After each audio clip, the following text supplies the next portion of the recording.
बिस्मिल्लाहिर्रहमानिर्रहीम अस्सलामुअलैकुम। Pvt news HD के साथ मैं हूं सोहेल चौधरी। नज़र डालेंगे आज की अहम खबरों पर।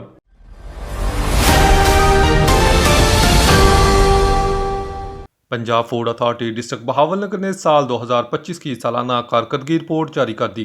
रिपोर्ट के मुताबिक पंजाब फूड अथॉरिटी ने ज़िला भर में मिलावट माफिया के खिलाफ मौसर और भरपूर कार्रवाइयाँ करते हुए आवाम को महफूज खुराक की फराहमी यकीनी बनाई।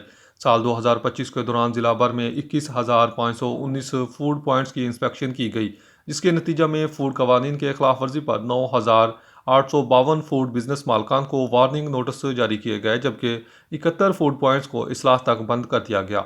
जालसाजी और मुजरे सेहत खुराक की तैयारी में मुलविस अनासर के खिलाफ सख्त इकदाम करते हुए 56 मुकदमा दर्ज कराए गए और 12 अफराद को गिरफ्तार भी किया गया। फूड सेफ्टी टीमों ने खेत से प्लेट तक महफूज खुराक की फ्राहमी के विजन के तहत हज़ारों फूड पॉइंट्स की मुसलसल मॉनिटरिंग की।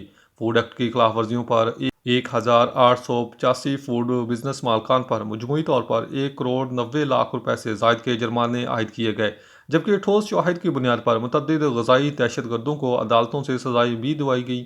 जाली दूध माफिया के खिलाफ क्रैकडाउन के दौरान जिला भर में बड़े नेटवर्क बेनकाब किए गए, जबकि 35,000 लीटर से जायद नाकस दूध, 1,000 किलो से जायद मुजरे सेहत गोश्त और मसाला जात तलब कर दिए गए।